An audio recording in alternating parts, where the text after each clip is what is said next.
Welcome everyone to our Consumer Talk Facebook monthly series. I am your host and moderator, Mrs. Eva Ballard Noel. And so today we will be talking about fire prevention tips and how we as consumers can exercise safety by identifying regularly used items in the home that can become a hazard in your household.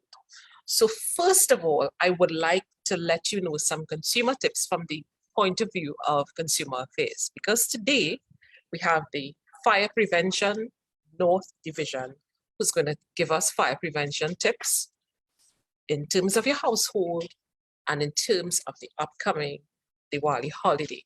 So I know this is going to be exciting, so I want you to sit tight, but let me just give you some consumer tips from the point of view of consumer affairs. First of all, consumers must practice safety tips when using appliances at their home. And these include not plugging your appliance to an extension cord.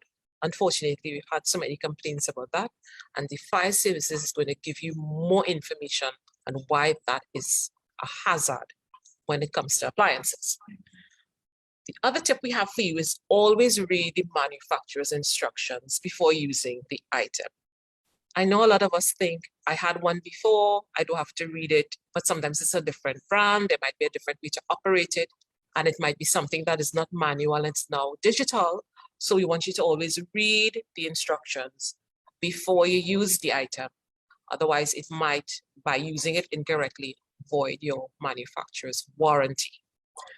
The other tip I want you to remember is to ensure that the house that you have is wired to carry the voltage of the household appliances that you are buying. So make sure that it's wired correctly to take the load that you have for the amount of appliances that you want to have in your home. Don't touch appliances or wires with wet hands. Don't use harsh chemicals to clean items. So sometimes you'll have a stainless steel fridge or stainless steel fridge with a stainless steel finish. There are certain items that you cannot use on stainless steel. So make sure, and again, read the manufacturer's warranty to be guided by how you should clean your appliances. Because sometimes by cleaning the appliance with the wrong item, your appliance becomes corroded or it starts to rust quickly. And then it in turn voids your warranty because you incorrectly cleaned the item. All right, so bear that in mind. And the last thing I want you to remember is to use the suppliers that use the suppliers technicians to do your installation. So if there is something that has to be installed, sometimes you tell yourself, look, I can read this and it's like for dummies. I can read this and I could put this up myself. So, and then you go and you put it up incorrectly and you void your warranty. So we don't want that to happen to you. So we want you to be guided by these. And we want you to also have appliances that would last you a longer period of time. So we're going to get into our consumer talk for today. We have with us Fire Substation Officer Romano and Firefighter Simmons from the Fire Prevention North Unit of the Fire Services.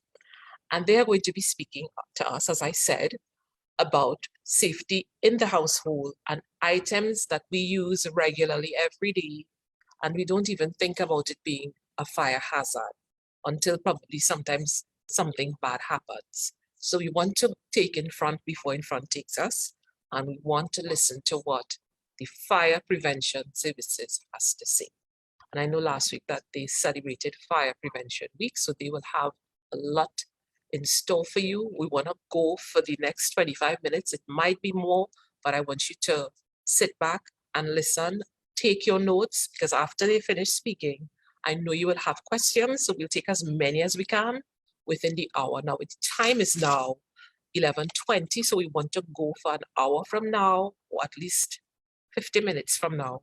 So we want you to sit back and listen for the next 25 to 30 minutes as we invite Fire Substation Officer Romano and Firefighter Simmons to take over from here and give us the information that we so stand in need of. So I give way to that.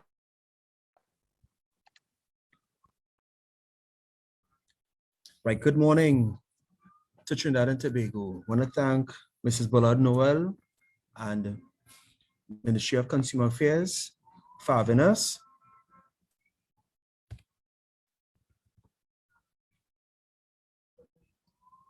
How is our audio?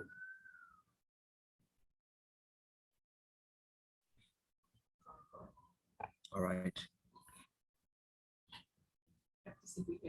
Want to say good morning again. I am Officer Romano. With me is Firefighter Simmons. We're both attached to the Fire Prevention Section, Fire Service, Northern Division. We're here to give you some tips, some safety tips. Going into the season, festive season, we have Diwali on Monday. So I know this is a busy weekend for our Hindu brothers and sisters.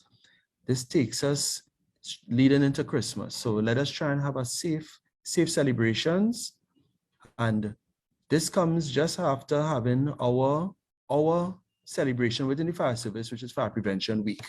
We celebrated Fire Prevention Week from the 9th to the 15th of October. The theme for this year was Fire Won't Wait, Plan Your Escape. So we just catapulting on that towards safety in the home. We at Fire Prevention, our focus is on business establishments. We want to zoom in on the homes this time to make it a safe environment for all of us. So we have a little presentation here. It should take 25 to 30 minutes. We'll be fielding questions after. If you have something that you want to get dealt with immediately, you could always exercise the option and just raise your hand.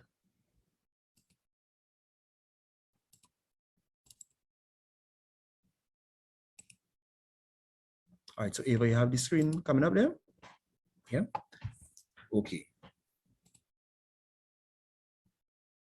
So as stated before, we had Fire Prevention Week, Fire Won't Wait, Plan Your Escape. I want persons to always be mindful of safety at home. Today is the best day, not tomorrow, not the day after, to sit down with your family and the possibility of a fire taking place.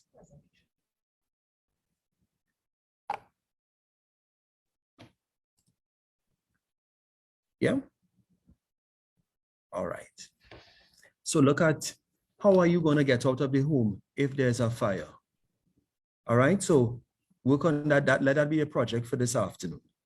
All right, so we're just going to go through a few slides here showing common scenarios within the home, things that could possibly happen, ways for you to treat with it to be fire safe.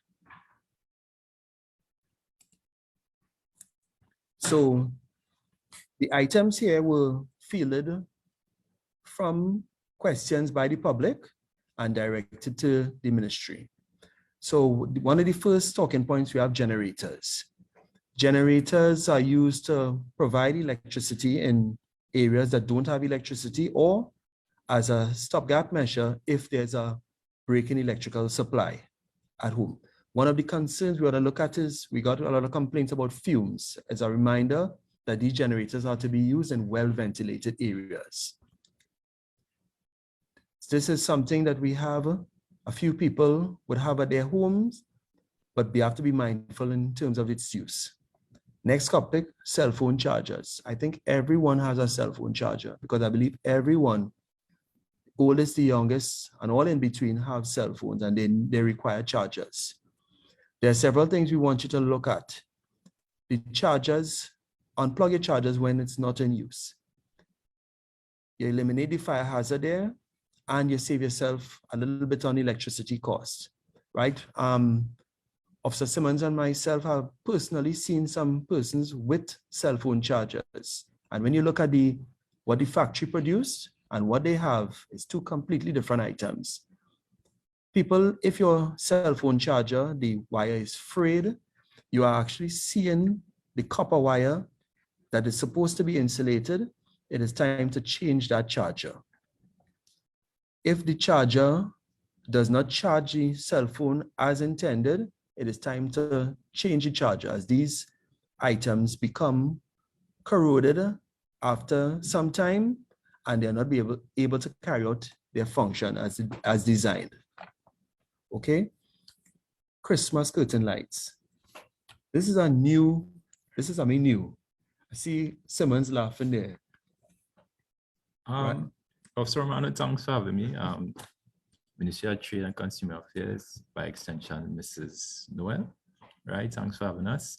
Officer Romano mentioned about the generators. He went on to cell phone chargers, and we are touching on the Christmas lights, right? Let's just rewind a little bit. In terms of the generators, they most times operate with the use of fuel, right? Diesel. And in instances when we lose electricity, we have generators for standby electricity. We recommend that you have the fuel stored in approved containers also in areas that are ventilated, right? So consider the storage of the fuel for the generators. We touch on the cell phone chargers. Again, be wary of the extension, the charging port itself also, and the plugs that it's plugged into, and do not charge your phone overnight. We have instances where the batteries get overcharged and actually causes the cell phone to explode, right?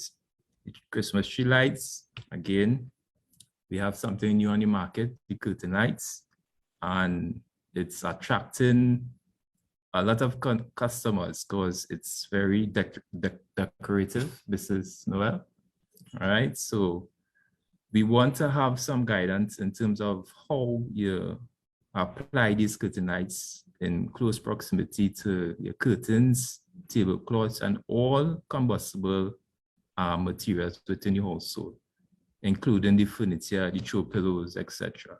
Right? Keep in mind that these Christmas lights are energized by electricity, and sometimes they may need more than one connection to actually have the entire light being lit.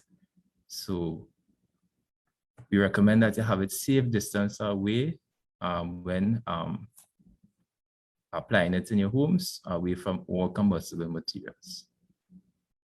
Yeah. Yep. Again, mention of frayed electrical wires.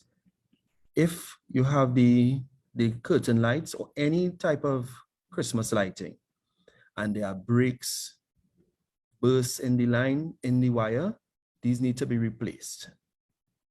They're not to be short-circuited. You're not to use too many. The recommendation for these is no more than 4 strings of light should be combined at any point in time. So if your 4-string will take you halfway there to the area you want lit, you need to purchase 4 additional lights on an independent socket. All right, we're looking at extension cords. Now, extension cords not intended for prolonged use with heavy appliances. Extension cords are also not intended for prolonged use to the point that they are a permanent fixture. They're intended to be a temporary measure to bring current to an area that does not have, to bring electricity to an area that does not have electricity. So if you know you have, let's say, a television, a radio, any sort of device, and it's going to stay in that position, but you use an extension cord at the time with it, calling your electrician, a certified electrician, to have that electricity, a wiring, new outlet. It's for your own safety. That other than the extension cord itself not being designed for long-term use, these extension cords are trip hazards. In an effort to beautify it, I hope, Ava, that you're not guilty of it. You ladies would tend to put a rug over the extension cord because your husband run the extension cord. You don't like how it's looking in the living room. You throw a rug over it. When you put a rug over it, you increase the heat within the extension cord. That could lead to failure of the extension cord. Also, the constant abrasion because of the walking over the extension cord could lead to breakage, leakage of electricity, and an eventual fire. Okay, surge protectors. We all have surge protectors at home. We use them for our refrigerator, our televisions, radios, most electrical appliances now, right? A surge protector is designed to ensure that the electricity that comes to your appliances, in the case of, let's say, a 110 supply, if perchance a spike comes to it, let's say you get 120 volts, it will arrest it. It will send that extra charge to ground. With the advent of LED and now LCD televisions, persons are encouraged to purchase voltage regulators and voltage protectors because these devices are sensitive in nature. We even have refrigerators that have motherboards now. So you need to protect these devices from too much or too little electricity. Again, when we're looking at the purchase of these items, look for items that has a UL listing, which is an Underwriter Laboratories listing. This ensures that the product that you purchase can carry out the function it's designed to. As we know, Chinese say, good thing, no cheap, and cheap thing, no good.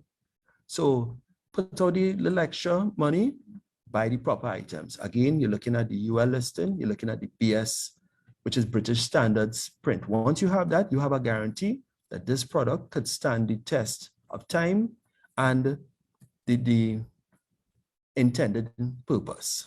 Excellent, Mr. Romano. So consumers, we are wary that when you're shopping, we know Christmas time is very so Diwali, right? When you're doing your shopping for all the extension cords and the surge protectors, as also Romano will have mentioned, look at the brand before you purchase it. Inspect the product and look for the labels of the UL. There's a U and a L below, within a circle, or the British standard standard on the product before you make the purchase of the product, right?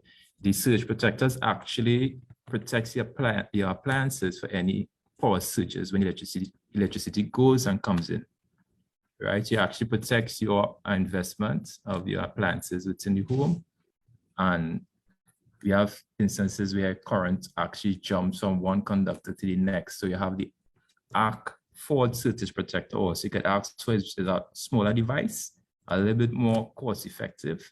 You could also use those for your appliances. All right, we're looking at gas tanks, we're looking at stoves, we're looking at cooking.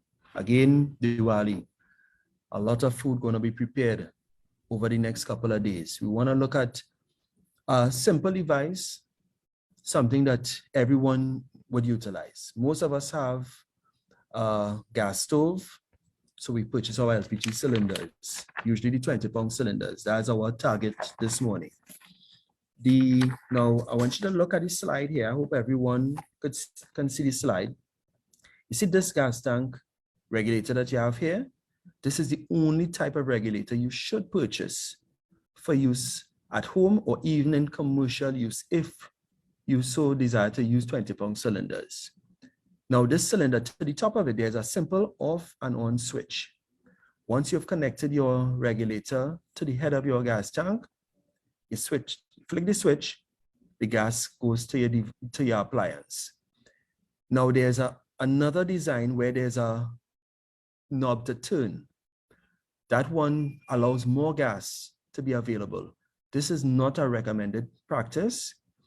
The Ministry of Energy and Energy Industries, the flip type is the recommended regulator. So if you go to purchase one and someone offers you anything other than what you see here, refuse it. Okay, this head gives the recommended amount of gas for use with your appliances. Okay, now again with the regulator, you're looking at, if you put the regulator on your gas tank and when you turn on the gas, you are smelling gas, you need to change that regulator. If when you flip the switch, it does not carry out its desired function of turning off the gas especially, you need to change that regulator. Going beyond the regulator, you will see the hose clamp and you will see the hose. These are items that you also have to take note of. If the clamp does not sufficiently tighten on the hose whether at the regulator or the stove, it's on the connection to the stove, it's time to change that clamp. And if the hose is frayed, brittle, or shows any signs of weakness, it's time to change it. You run the risk of gas leaking when you are present, or worse yet, when you're not present. And we know what happens when we get a leak, a gas leak, and an ignition source. So look at your stove. Again, even the burners of your stove. The burners are designed to give even distribution of the flame to the base of your pot, and it should only be to the base of your pot. If there are flames running up the side of your pot, there's need to change, have your stove service. Again, when we look at service, we look at the company, reliable company you purchase, or reputable company you purchase your items from, and their service department. In any service that you do, make sure the person who's doing the service knows what they're doing and they are qualified to do it and not learning at your job site. Okay? Quite Simmons. Just to touch on the maintenance of your cooking appliances, all right? Regular cleaning of the stove tops and those homes that have the range hood, right? That is above the stove. We recommend that you clean it regularly because of the fats and the grease that will be involved in cooking.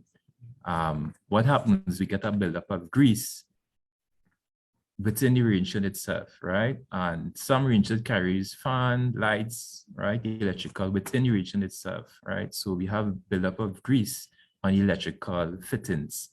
So we recommend regular cleaning of the range hood, right? To avoid any fires occurring from that area. Okay, as Officer Romano would have mentioned, check your hose, the gas head, right? The gas head is also preset for the gas to come in at the regulated amount. So be wary of all those components while cooking. Yeah. Again, in maintenance, always use qualified personnel to carry out your maintenance. We have had instances where fires would have occurred, and on investigation, in communicating with the victims, yes, that appliance was repaired yesterday. It was repaired 2 days ago. So it may not just be a case of coincidence. It may be due to faulty repairs. All right, so we have some items here now. We're looking at regularly used items. We have toaster oven, we have a iron, we have a blow dryer. All right, so your toaster ovens. We cannot highlight enough to ensure that the unit is turned off after use. I actually had an incident at my home earlier this week. My son left on the toaster oven. Of course, he would have been chastised because he possibly interfering with my image on my job. Right? So look at it, always make sure it's off. All right. We're looking at items here that create a lot of heat. So when you switch it off, pass again, ensure that it's actually off. Again, it's a mechanical device. Something can go wrong with these switches. All right. We look at the iron. Everyone irons here. You iron, you prepare your clothing for whatever occasion. Again, we're looking at ensuring that it's off when you've completed using it. We're looking at why you're using it, how you store the iron. All irons have an actual part that they call a rest. So you raise the iron, you put it down on the rest. That's to ensure that the surface you're resting it on does not become overly heated and it reaches the point where combustion could take place. So in using the iron, do not lay it flat on the ironing board. Do not lay it flat on the clothing that you're ironing. You'll bring about the situation where a fire could occur. All right. Again, especially items like the iron, the toaster oven, the hair dryers, frayed wires, sparks emanating from the items. We want you to look out for these things. We want to be mindful of these things. We wanted to ensure that the item is either working as it should, or it should be repaired. And if it cannot be repaired, discarded. It's not worth the risk. All right. The hair dryers, special significance on the hair dryers. These items generate a lot of heat. Avoid leaving them on or in the vicinity of combustible materials. So you don't use it and you have a pile of clothes next to you, just rest it on the clothing. Newspapers, a book, anything like that. you always put it on a non-combustible surface, preferably a metal surface. If not metal, some sort of stone, so it could adequately cool until you are ready to store it. Because the packaging that these items originally come in, sometimes we would keep the packaging that our items come in to put it away. But you should not put these items away while still hot in usually plastic and paper materials, packaging materials. Okay, I want persons to be mindful of that. Also, with that, we have had incidents where little children were burned because someone used these items. I mean, they're small, they're inquisitive, they want to copycat what we do. So you just completed ironing and you rest the iron there, and a 3-year-old or 4-year-old comes. I saw mom or dad ironing. I want to do the same. And they end up with a burn. Okay? We don't want these occurrences. Additionally to, we know homes could become very busy at times. So the multitasking, sometimes we ironing, we washing, we cooking at the same time, right? So that is a practice that we recommend that you try to avoid, because we tend to have human error, leaving appliances on even when we live in the home. Double check to make sure all your appliances are off, switched off, disconnected, etc. All right, so be wary of the appliances being left on while multitasking and leaving your home. Yeah.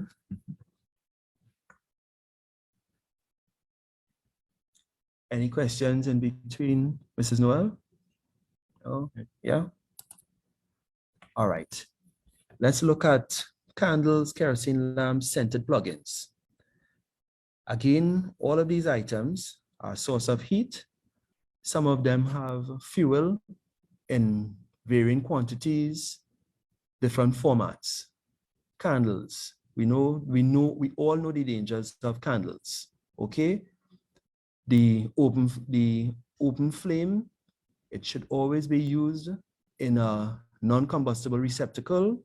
So you have a dish specifically designed for that, something that has a shield around it, protecting the flame from unnecessary contact. We recently went to a call where a curtain blowing in the breeze came into contact with a candle, and that initiated a fire. The kerosene lamps, well designed, but sometimes improperly used. Persons use the wrong type of wick. They extend the wick beyond the manufacturer's recommended height, and they dabble a little bit in mixing fuels to get a brighter flame. Yes, you might be surprised the sort of things that people do at times. Okay, so be careful in their use. Again, place them away from combustible items. When you should not fall asleep with these items, candles, kerosene lamps lit. That's what you increase the risk of something happening there. All right, these scented plugins, people run them down because, I mean, you want your home to smell nice and all of that, but they are not to be left indefinitely. These things have a lifespan, and even within the time of the lifespan, as Officer Simmons will let you know, they should be monitored. It may be rated, it may tell you, okay, 30 days of freshness, 10 days of freshness. What happens if 30 days of freshness, but before that 30-day period, all the oil in it has been utilized by the unit? What we have happening is heat that would have been dissipated in deodorizing the room is trapped within the unit. The unit itself becomes compromised and it becomes a fire hazard. Okay, just tracking back a bit, I want persons to look at the electrical outlets at home. If you notice an electrical outlet has burn marks on it, it's brown, it's time to let an electrician come in and take a look at it. You may have an issue there. The issue may be on the house side or the equipment side, but something is wrong there. So if you see any little burn marks, or actually you're seeing burn marks on your outlets, take a look at them. Okay, fans. We were specifically asked to speak on fans. All right. Fans should be cleaned and serviced regularly. Now, some persons would be like, okay, I could understand cleaning because dust would accumulate on the fan. We all see it. Sometimes to the point where dust, you actually have dust balls and dust bunnies blowing on you because of the amount of dust on the fan, right? But the service, you're wondering, service? What do you mean by service of the fan? Okay, if your fan, right? I remember going to Grenada years ago, and I was a little concerned when I saw the pilot come out and actually pull on the propeller to initiate the propellers getting to work, right? And I know people laughing, but some of us have fans like that. You know, you put on the fan, 5 minutes later, you notice no movement. Mhm. What's happening? And then you take off the guard and you just flip it. That fan definitely needs to be serviced, or it's very possible you need to replace that fan, right? What you would have happening there is, instead of the heat being dissipated when the fan is in motion there, that time that the blade is not moving, excess heat is building up within the windings of that fan and could lead to and has led to several house fires. After we've concluded our investigation, the fan was the source of the fire. And this is one of the ways in which it occurs. So if you know you need to get a fan, now is the time to do it. Use the opportunity, you clean the fan. I see Mrs. Noel smiling there. I wonder if that's a guilty smile. All right, so going back to next couple of days, Monday to be specific, we have the holiday celebrated on Monday. We actually get a public holiday on Monday, so I don't have to go to work on Monday. Diwali. Okay, so we're looking at Diwali. We'll stretch it into Christmas too, right? We have lighting. Diwali is the festival of lights. So you would purchase your diya. What do you need to get to have your diya working? Oil and a wick Right. and a Regular. source of ignition. Yes, right. And these are the three things that cause a fire to start, right? Once you have these three components coming together, there's a chances that a fire could occur and spread. So no, all right. So we have our diyas. Now we use bamboo to make up intricate platforms to set out our diyas. We just want to remind persons, try and have it as stable as possible. Remember, you have an open flame there, you have oil. That oil spilling could propagate that fire. The bamboo that you're using is combustible. We have a lot of little children involved. Have them involved, but supervise them. These activities, we want to ensure that they're supervised. We have the bursting of bamboo, again, Trinidad and Tobago. We even have bursting of bamboo in Grenada. We want this activity to be done as safely as possible. We want to have, and I've highlighted it, responsible adults present when these activities taking place. Responsible in our actions so that we're carrying out these activities. You're not bursting bamboo or lighting diyas or dealing with fireworks while on your cell phone messaging, or you tell someone who's not as responsible as you, take over the activity so you could be on your cell phone or whatever. Remember, again, we have a lot of children, we have a lot of older persons around, and we are responsible for their safety. Okay? Correct. Right. So we don't want to leave any open flames unattended. So when we light the diyas, make sure that you supervise the lights until you put it out at the end of the day, at the end of the festival, at the end of your celebration. Right. The bursting of the bamboo. Right. We express that people take extreme caution in this practice. We have instances where people became burnt during bursting of bamboo. Also, there are regulations in place of where bamboo is 3 bursts, right? Safe distance is a measurement that is regulated under the Explosive Act. Safe distance up from towns and cities and streets as well. All right. There's also, if persons, consumers didn't know, who intend to burst bamboo, there's a fine attached to those who does not follow the regulation and the guidelines for bursting of bamboo in the public areas. All right. So we hope that you all enjoy it safely, right, and follow the guidelines. Okay. All right, in terms of the fireworks, I just want to highlight the persons. The fireworks are to be discharged in accordance with the Summary Offences Act, Chapter 1102, Sections 99 to 101, right? There was an incident on New Year's Day, January 1st, 2022, where several homes were destroyed as a result of fire, which was initiated by fireworks, right? This led to an amendment to the Fireworks Act.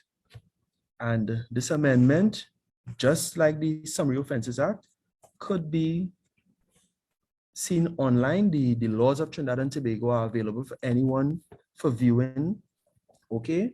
So that fireworks bill is being discussed right now to eventual ascension, but I just want persons to take a look at the act, spend a little time, look at the act. It gives you the parameters within which you should work in the discharge of fireworks, and it would extend to use of bamboo, right? But again, what we want to get to the public is the dangers of fire.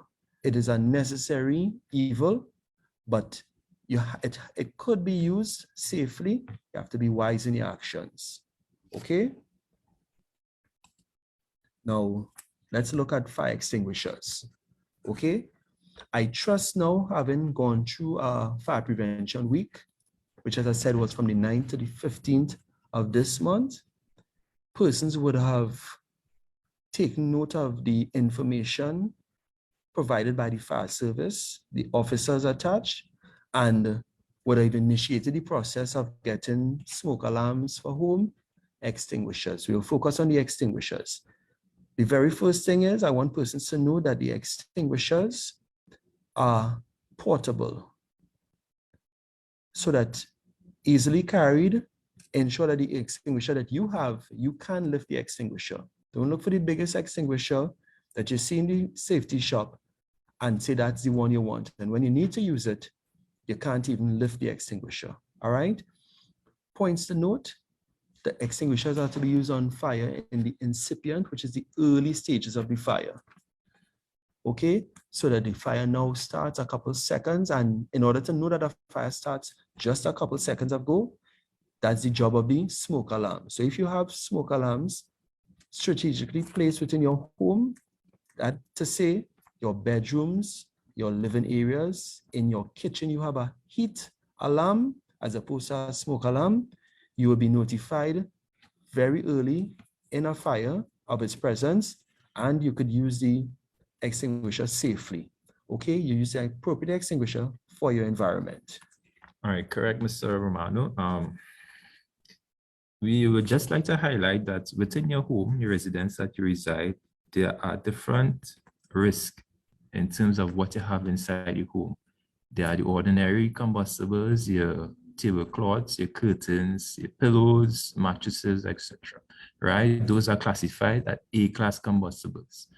We have within the kitchen where you use cooking oils and fats, right? We put that in the category of B-class fires, right? And then we have your radios, your cell phones, TVs, all the electronics within the home that you use on a daily basis. We classify that as C-class fires.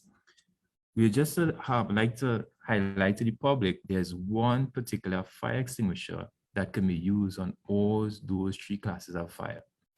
And this extinguisher is the dry chemical extinguisher, otherwise known as the multi-purpose extinguisher. You can visit any service provider that sells or provides fire extinguishers, right? And ask them to provide an extinguisher appropriate for your home, and this is the extinguisher that you will be looking to purchase. All right, we recommend a basic 5-pound extinguisher, easy to carry, portable. All right, and you have them purchased to protect your home and your investment. Okay. Okay. So back to the smoke alarms. On average, the average home, a combination of smoke alarms and extinguishers would cost you, let's say, $1,200 to $1,500. A small cost when you consider the value of your investment. A home these days, Mrs. Noel, how much for a home? Minimum over $1 million. And the million might even get you a properly complete home.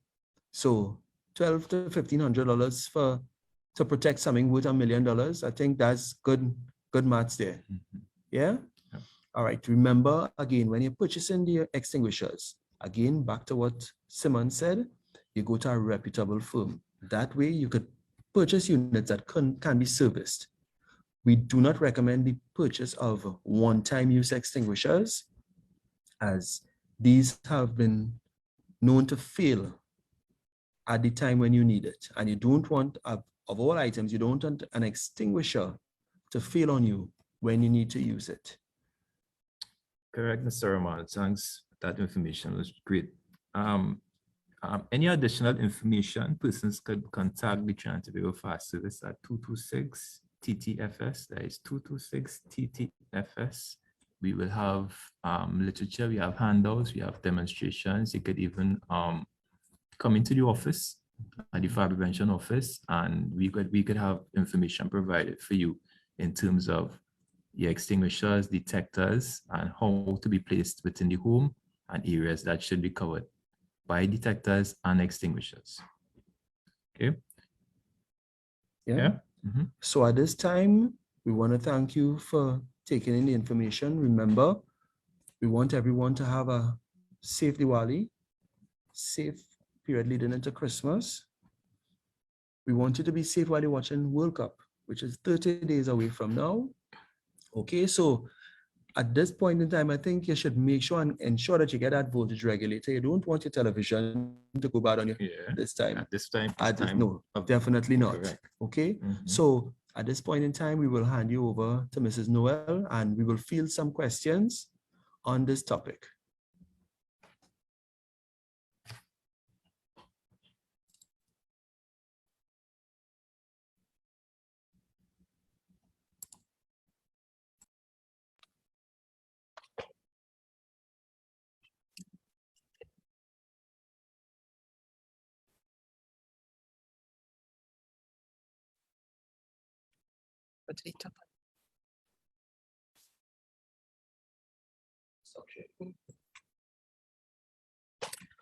All right, so this has been a lot of information, and I know that we would have questions. So before we take the questions from our listening public, I would like to ask the questions of my own. All right, so the first thing that you mentioned was battery overcharging, and that is leading to the swelling of the cell phone's battery. Am I correct? Yes, that's correct. Okay, good. So you're telling me that this is possible for the battery of the phone to overcharge? Yes. And how exactly does that happen? Yeah. All right. The battery is designed, no.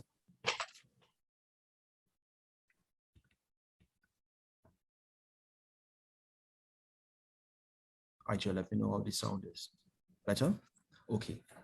The battery, the intent of a battery is to store electrical power for portability purposes.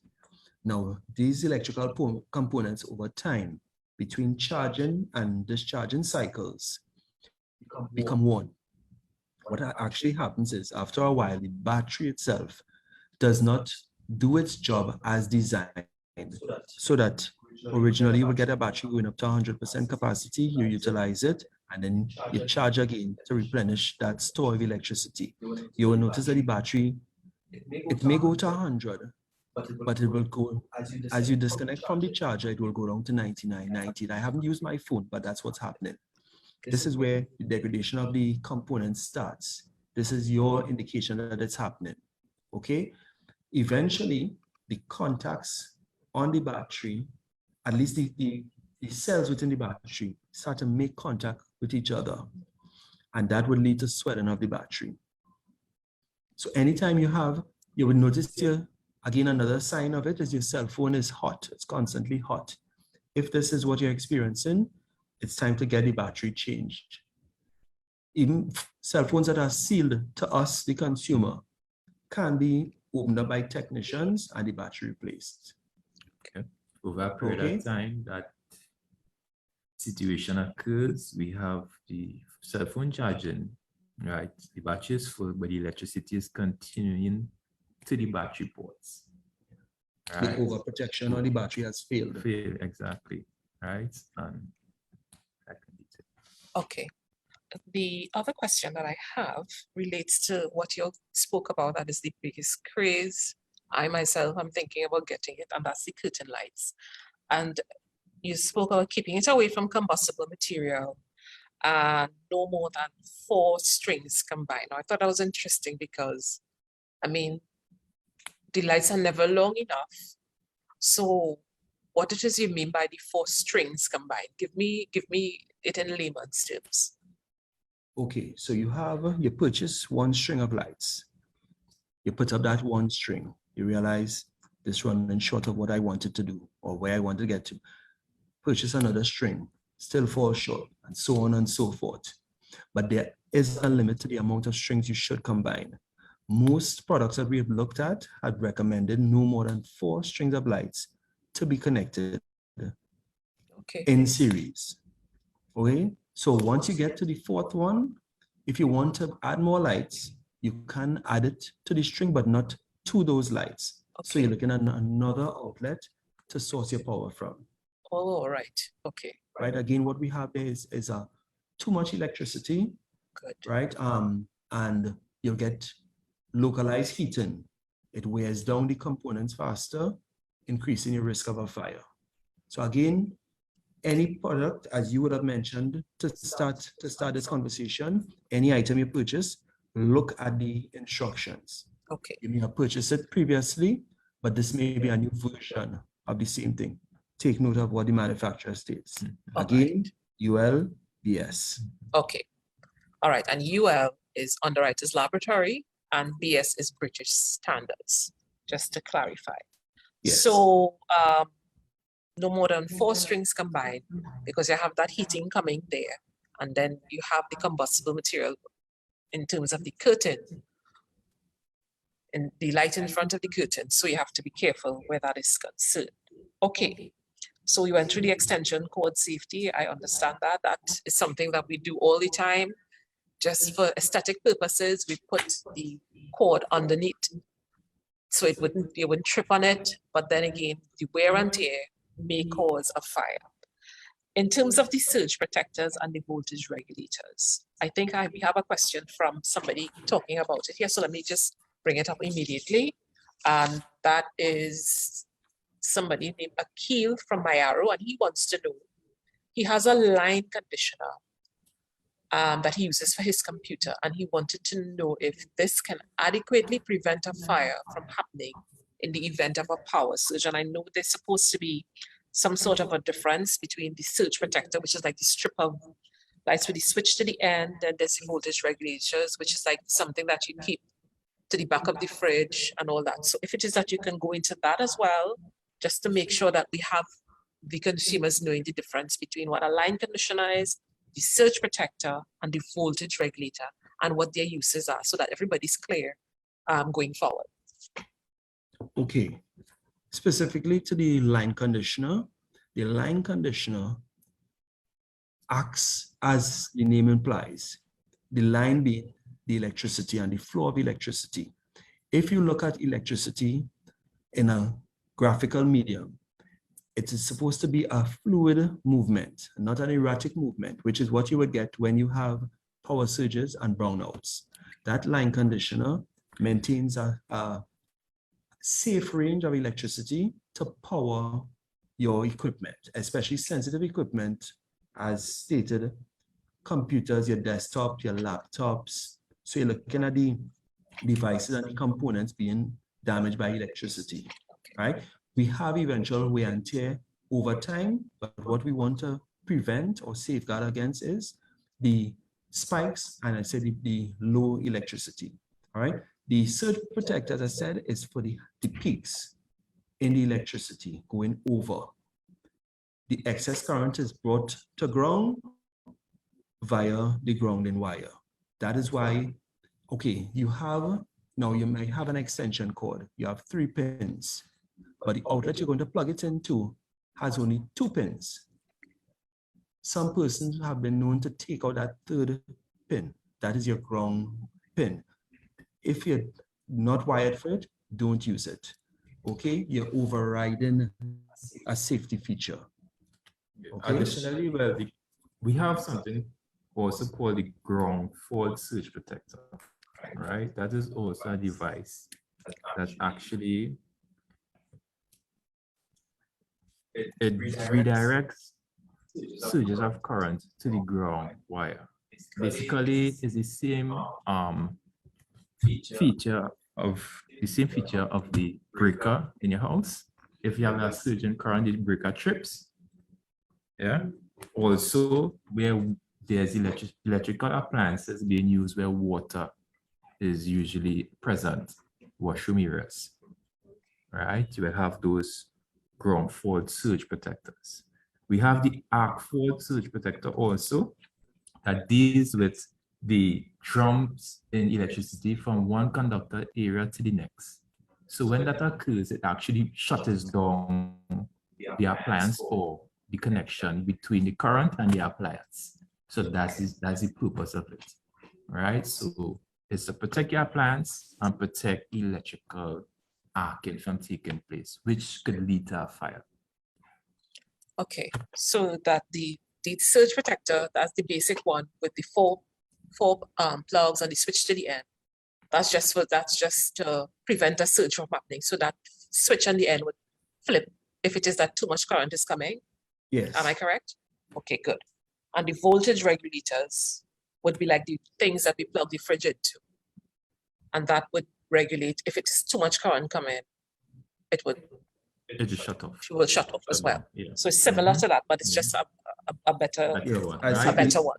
The voltage regulator is more appropriate for use in the modern televisions, the Okay. LCDs, the LEDs, Okay. which are a CRT television, which are known as a big back television that we see abandoned on the side of the road now, right?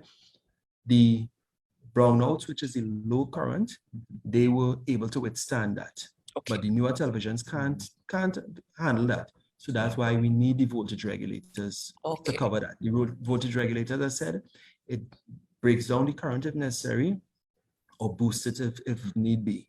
All right. So the guy asks about the line conditioner. So that is sufficient for what he has. Okay. Yes. So it would be okay. Okay. Excellent. Right. As you mentioned, the line conditioner. Now, persons have also asked on occasion about the use of a UPS. Okay. A UPS would be more suitable to persons who use a desktop as opposed to a laptop. Okay. Remember, a laptop, again, portability. So a laptop has a battery. A desktop does not have a battery. Okay. So a UPS is your battery backup, giving you, again, depending on the load on it, let's say 5 to 15 minutes of power. So give you time to make any last minute changes and to save, especially when you're doing sensitive work. You know, we've all had instances of that. Correct. Current, electricity goes, and that's it. The document, you just spent half an hour preparing, it's gone, it's lost. Absolutely. And many of us are aware of this. For you, those of you who are now joining us, we're speaking with Fire Substation Officer Romano and Firefighter Simmons of the Fire Prevention North Unit. And we're dealing with safety tips for the items that we regularly use in our home. And we're looking at fire safety tips in terms of the upcoming Diwali season. So we want to welcome you. We're almost through to the questions. We have a few more questions that I want to ask, but I just want to field one more question from our listening public. We have Vashti emailing from Hard Bargain. And she asks, what do I do if my fire extinguisher becomes jammed in an emergency? And I also have questions about the fire extinguisher as well, but I'll give way to let them answer Vashti's question. All right. In terms of the extinguisher becoming jammed in an emergency, there's nothing I could actually do for you at this point in time. Okay? The extinguisher, that's why we go back to service.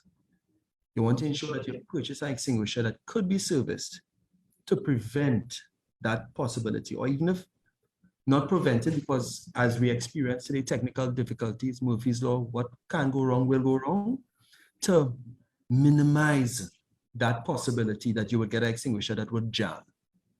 Okay? So you purchase an extinguisher from company X. They give you a sticker 6 months from the purchase date, 9 months, a year from the purchase date. They put that is the next service date. Please adhere to these service dates. That service of an extinguisher deals with several aspects of the extinguisher. It deals with that possibility that it would jam, which means that the discharge lever does not function. When you pull out that pin to ensure that that works, they will deal with the contents of the extinguisher being able to be discharged, because as Officer Simmons stated, the extinguisher that we recommend is a DCP, or dry chemical powder extinguisher. That is actually a powder. If that is not turned up on a regular basis, it actually clumps. It's like talcum powder. It's like flour. If it's left too long, you'll get the clumping. And you don't want that powder to cake up when you need to use that extinguisher, because then you will have practically nothing. Okay? So have it, make sure it's serviced. You, even within the service, that also runs into the storage of the extinguisher. Extinguishers should not be stored on the ground. They should not be stored in a cupboard. They should not be stored in an area prone to moisture. They should not be submerged in water while they are stored. So the little bracket that you get when you purchase an extinguisher, put the bracket up on the wall, put the extinguisher up on the wall. A good measure is it should be no higher than 1.53 meters from the ground. The top of the extinguisher should be no higher than that. That is a safe height for most persons who are able to use the extinguisher to easily access it. The extinguisher should not be used as a doorstop, because you want to be in and out of the door, you know, several times for the day, and you just put it there. It should be in the same position on a bracket at all times, because it's only to be used at the time when there's a fire, because it's an emergency piece of emergency equipment. Okay, let me just backtrack for a second on the surge protectors, right? We have some persons splitting surge protectors. So you have a surge protector, it has, let's say, 6 to 8 outlets. So 6 to 8 plugs could go in, but you have about 15 appliances. So you say, come on, what am I going to do? I'll just take another surge protector and plug it into one of those. No, that's not recommended. Okay, another independent outlet, wall receptacle, another surge protector to be plugged into that. Okay, you don't want to put too much load on your devices. Again, this causes localized heating that could lead to a fire. It will not happen immediately, but it happens over time, right? Again, we're looking at fire service, we're looking at statistics. 80% of the fires that we have in Trinidad and Tobago are residential premises. That's our homes, okay? Most of these fires happen in the wee hours of the morning, because some of these fires start off as smoldering fires where things that we left unattended smolder, and the right conditions are just magically together to lead to a fire. So we have something that generating heat, gets involved with something that readily accepting that heat, and then we just, with the progression of time, we have a fire evolve. That fire evolve in 2 o'clock in the morning. You have no smoke alarm at your home. You would not know. Unfortunately, for some person, they didn't even know that fire existed. Carbon monoxide, the #1 killer in fires. A lot of persons die from smoke inhalation before they even burnt in a fire. So again, we want to make sure that your home is fire safe. Okay. Okay. All right. Now, I want to touch on the Summary Offences Act, Chapter 11.2 and 11.2, Sections 90 Section to 101. 90 But before we go to that, I want to go back to the fire extinguishers because one of the things that firefighter Simmons spoke about was the incipient stage of a fire. And as a layman, how do I know what that is? And then you said that that is when the fire just started. How do you just know? I mean, you would know that as a firefighter, but from a layman terms, how would they know when not to use the fire extinguisher? Is it something that we could look at and say, okay, this fire did now start? What is the indication that this is not an incipient fire and I can't use the fire extinguisher to extinguish it? The other thing, before you go, 3 classes you have the dry chemical extinguishers, and what are the other 2? Excellent question, Mrs. Jones. Mrs. Noah, sorry. We have different classes of fires, right? From A, which is the ordinary combustibles we spoke about earlier. The class B fires, which is the combustible oils, the cooking fats, the oils that they use in the kitchen. We have electrical equipment, the stove, cell phones, the cell phones, the radio computers, etc. And then we have D class fires, which is combustible metals, which you have not got into. And there are different classes of extinguishers used on different types of fires. Okay. Right? So we have the ABC extinguisher. This is the one that you recommend, the multi-purpose extinguisher. Right, correct. Right? This extinguisher, the extinguishing medium within the extinguisher is the type of extinguishing medium that will extinguish those classes of fire. Okay. Right? The extinguishing medium is ammonium phosphate. Right? I've just a big word for agricultural fertilizer. Okay. Right? The extinguisher is pressurized by nitrogen. That is the reason why we recommend that you take the extinguisher on the date provided by the service provider for checks. Service. Okay. For service. Reason being, sometimes the extinguisher picks up leaks through the seals, and all the nitrogen leaks out, and then the extinguisher would be of no use if you need it. All right. So you're talking about that. There's a one-time use. What is that? What is the one-time use extinguisher? No, extinguishers on the whole. Okay. Right? Once they're being serviced, the service provider will now attach a tag to the pin. The pin in the extinguisher is to avoid accidental discharge. Okay. But the service tag will ensure that the pin was not removed at any point in time.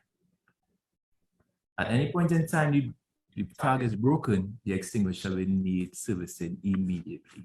Right? So although a consumer or a homeowner could actually do checks on the extinguisher, visual checks, to ensure that the needle sit within the green range of the dry chemical extinguisher gauge, to ensure that it's workable. You could check the body to make sure the body is good, make sure the pin is intact, make sure the tag is intact. All right? So these are the things that they're looking for on the extinguisher. All right. Incipient fires? Incipient fires. We will use our measurement visually for incipient. Incipient meaning early stages of a fire that has now begun. All right? We do not recommend that you use the extinguisher on a large fire. For instance, for example, if a fire has reached the ceiling of a room, right, that is basically a large fire. It's already outgrown the capability of an extinguisher to actually extinguish that fire. Okay. Keep in mind, extinguisher only lasts between 35 to 45 seconds before the entire extinguisher is being expelled. Okay. Okay. All right. So in cases where an individual may attempt to use 2 extinguishers to extinguish a fire, we do not recommend that you use that. Ensure that you have a safe distance, a safe exit out of the room or the area that you intend to use the extinguisher. We do not want persons to become trapped in the event using an extinguisher to extinguish a fire. All right. And so is there like a number of extinguishers that you recommend for homes, or is it that the person will have to go to the service provider and say to them, well, okay, this is the layout of my house. and I would, and they would tell you, okay, but they will recommend this amount or where to place them. So how do you, as a layman, know for the smoke detectors and as well for the fire extinguishers, how many you will need for your home? And well, of course, you said the dry chemical, what type? All right. Let's go to the last thing you mentioned first, right? Now, the classes of fire that Officer Simmons mentioned, A, B, C, and the different items that were stated, right? Those are covered by the dry chemical extinguisher, right? Okay. So that once you go to purchase an extinguisher for your home, you ask them for a dry chemical extinguisher. You could actually ask them for the ABC extinguisher. Okay. ABC, and that it covers those classes of fires. Fire. Okay, good. Now, we have had this conversation on several occasions. There's a home, and there's a home. Everyone's home is different. Okay. So ABC would cover a generic home, bedrooms, living area, dining area, possibly let's say a study, bathrooms and all of that. But let's say you have your home, but you also have a garage running from your home. Okay. You do painting at home. You have a bakery that you run from home. Again, we have the introduction of greater quantities of household items and the introduction of extraordinary items as opposed to a regular household setting. So let's say you do straightening and painting. That means you would have a lot of paint at your home, distillates, kerosene, tinners in large quantities. So you've introduced a new factor into your home. So your home wouldn't be a generic layout and a generic outfitting for fire protection. So you'd have to get several. Again, you're looking at the smoke alarms. It's recommended that you get smoke alarms for all bedrooms. Right. Okay. Your living area. Your kitchen would be the only deviation in that we recommend a heat alarm for your kitchen. Reason being, this is Trinidad and Tobago. We stew and we curry everything. So you also always have a lot of smoke in your kitchen. The smoke alarm will sound. Okay. And you're gonna get frustrated by it and take out the battery. And at that point in time, you have a dud and no protection in that environment, which is one of the most dangerous in the home. Okay. So you purchase a heat alarm for home. Okay. In For terms the of the kitchen. extinguishers, yes, a heat alarm in the kitchen. Okay. In terms of the extinguishers, one extinguisher, again, we're looking at the average home, let's say 2 to 3 bedrooms. You could place a extinguisher within the corridor leading to these bedrooms. That would be sufficient coverage. You have one near to the kitchen to cover the kitchen and the living area, right? Back to what Officer Simmons mentioned, in using the extinguisher, always make sure that the exit is to your back. So if you have to abandon that task of extinguishing the fire because the fire, you're unable to extinguish it because of the amount of extinguishing medium, which is very limited in a device that lasts 35 to 45 seconds, you need to be able to get out. You don't want to initiate firefighting and get trapped. Fire's growth is exponential. Okay. So again, that's why you recommended not going for using one extinguisher to using another. Anytime you have to get into using another extinguisher, especially if you have to go to get that second extinguisher, you need to get out. Okay. Okay? Right. All right. Homes are compartmented areas, different rooms. We recommend that you place a smoke detector in each compartmented area. Okay. Reason being, when doors are closed, a fire starts within that room. Okay. The behavior of smoke will go up, the walls go up, upwards, and mushroom. Okay. Right? That's the behavior of smoke. So in a room, let's say for instance, that happened within a room, the smoke will try upwards to the ceiling and then mushrooms. We want the detector to be able to detect that. Okay. Before it spreads to other rooms. Okay. Understood?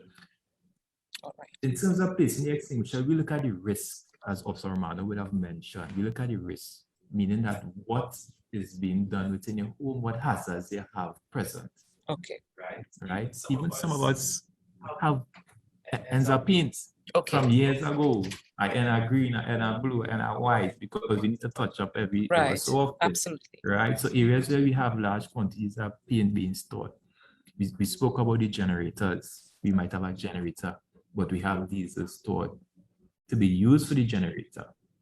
Right? We will want to extinguisher in close proximity where you have storage of these flammable and combustible liquids being stored, storage areas within the home or outside the home in the garage. That's it.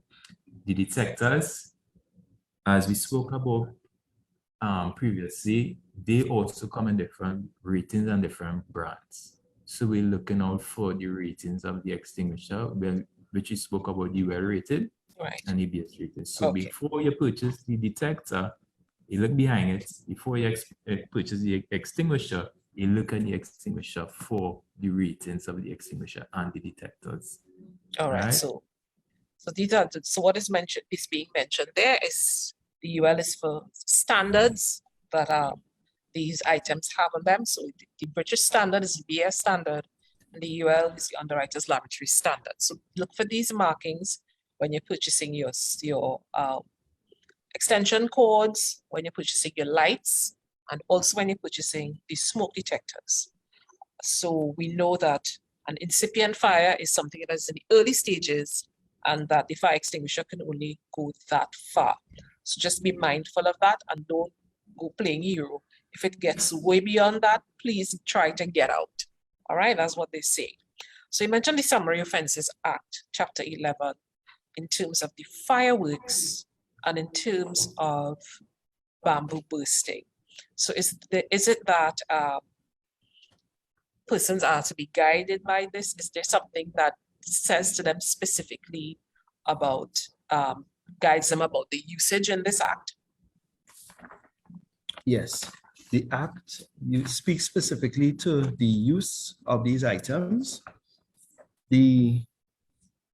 What you try to get from it is the safety aspect of it. Okay. Again, these items, fireworks, specifically visual, bamboo, the audio aspect of it, it brings a delight to us. It's Okay. part of our culture. Bamboo from decades and generations ago, fireworks is now, it's in the within our realm for some years now, and it's only getting bigger and bigger as time goes by. Okay. But these things are dangerous. Okay. Safe to use when used properly, but could potentially be dangerous. All right. What is acts?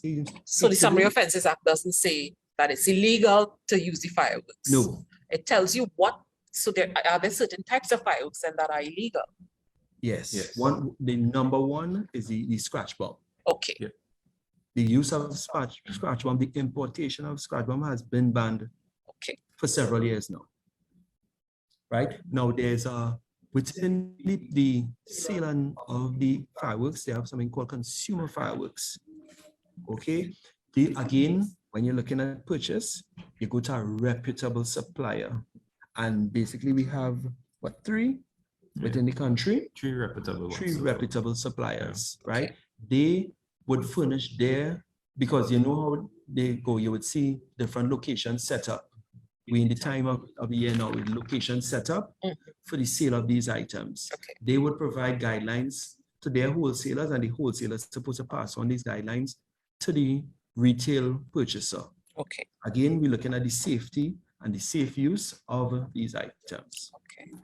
All right. So we've been advised and we know where we have to look for our guide from. It's the Summary Offences Act, Chapter 11(2). Sections 99 to 101 speaks to the safe use of the fireworks. It also speaks to the safe usage of bursting bamboo as well. So just bear that in mind. We want everybody to be safe. We don't want to be killjoys out here, but we just want you to be safe, to have an enjoyable season, and it extends from Diwali straight into Christmas. So just bear that in mind when you're having fun, that there are guidelines in the Summary Offences Act to guide the usage of your fireworks and to guide the usage of your boosting of your bamboo as well. So just note that. I wanted to touch on the gas tank, because I think we have just a few more minutes, and we have one more question from someone, but I just want to just touch on the gas tank. There was something that you said about another type of gas tank head that gives you a bigger flame or something to that effect. Could you just enlighten us on that a bit? All right. Back to the regulator. The Ministry of Energy and Energy Industries has only approved that regulator. Let me get back just a, I want to get back to the presentation so that persons can see exactly what we're speaking of. Okay. Are you seeing it, Mrs. Noel? Okay, so this regulator that we have here, or gas tank head as we commonly call it, this has a switch, a simple on and off switch, which is to be utilized in putting the head onto the cylinder and then within use, turning the gas on and off if necessary. This is the only approved regulator that we have in Trinidad and Tobago. Okay. The other one, which has a knob with like a dial, is Right. not approved. Okay. Persons use it because it gives them a larger flame, Okay. right? Faster cooking, you know, you have these massive pots sometimes people cook with. But again, it has not been approved because of the potential for accidents, Okay. for unwanted fires due to its use. So again, stick to what is regulated, and you cut your risk of any untoward incidents significantly. This type of regulator, what it does is preset. It's preset to allow the approved quantity of LPG leaving the cylinder going to the appliance. Okay. But the one that's really thin head, you could actually adjust it to suit the amount that you want. So is it that you're adjusting with that regulator, you're adjusting the amount of gas that is going to the? Correct. So is it that That is actually released. released from the tank? Okay. Right? So, We have right. seen gas tanks, the LPG cylinders frost up. Okay. And that's an indication that too much gas is leaving the cylinder at one point in time. We have seen hose lines, gas hose lines split in two to service two cooking appliances. That also is a big no-no. Okay. Right? So consumers be wary of the type of gas heads you need to purchase and not splitting gas lines into two to service two cooking appliances by Okay. any makeshift apparatus. As you on that Right. topic, mixing fuels for a brighter flame. You spoke about that with the kerosene lamps. Yes. Okay, you have a kerosene lamp. We have had instances where persons actually put fuel as an LPG into it. Oh, As someone who did it told me when I asked why they did that, he said a term he used, he says to sweeten it up to get a brighter flame. okay. All right, and the result of that was he lost, I think, 2 rooms in his home. Okay. So this is A very not modest home, recommended. and he lost 2 rooms to it. All Okay. right. In terms of the regulator, back to the regulators, the pressure that's exit from the head is 2.75 kilopascals from a gas tank that is usually sends gas out at a pressure between 400 to 1200 kilopascals. So that the head that has the knob to turn goes beyond that figure, which is again not safe. Excellent. All right. So let me just wait for you to stop sharing the screen, and then we would take the question from Candice. So Candice from Monkey Tongue wants to know where she can get more information if the fire service, what she wants the fire service to do a presentation at her workplace. All right, if she wants to get. Yeah. Princess Town?